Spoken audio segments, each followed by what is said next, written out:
History of the Sugar Elves FN. The Sugar Elves are an elven subspecies with a very interesting history.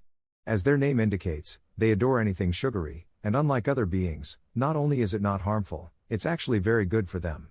Mint is a close second in levels of species-wide adoration. They widely cultivated mint and sugar cane, along with a number of other crops, such as wheat and various berries. You may wonder what for, and the answer is pastries.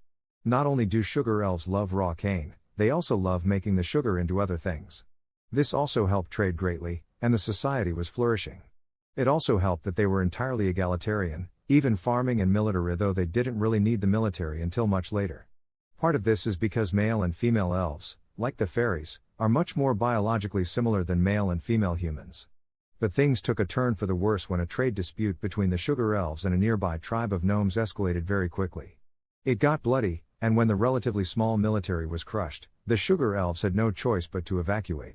They were run far up north, until the gnomes were sure they'd perish from the cold, and about a third of them did. The whole species might have gone extinct if it wasn't for a powerful but luckily good-hearted sorcerer who found the remaining elves out in the cold. You might have heard of him. He took them with him quickly with magic, and though his home was even farther up north, it was much better. Hess fluent in the main two elven languages and was more than willing to teach the elves English. This sorcerer's name is Nicholas Santa Claus. The inside of his workshop and the surrounding area is warm with magic, and he has a surplus of sugary things.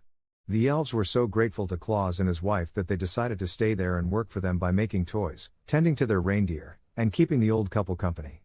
The Sugar Elves soon gained the same love and appreciation of humans, especially children, that Mr. and Mrs. Claus had, though the elves are much less tolerant of humans bad-mouthing the Clauses than the family themselves are. Though human media typically portrays the elves as weak, they are actually quite burly from doing manual labor throughout the year. Use January, half of February, and most of July, when they are celebrating a successful Christmas, which more than makes up for their small stature. The elves sometimes outside of winter, when they're working overtime, visit human civilization, and it's important that you are never seen bad-mouthing Santa, or as the elves sometimes call him, Big Red or Mr. C, in front of a sugar elf, because they know who is responsible for their continued survival as a species, and they are not afraid to hurt you in defense of the Claus family. They generally keep their non-humanness under wraps for obvious reasons, so it's better to not badmouth Santa at all.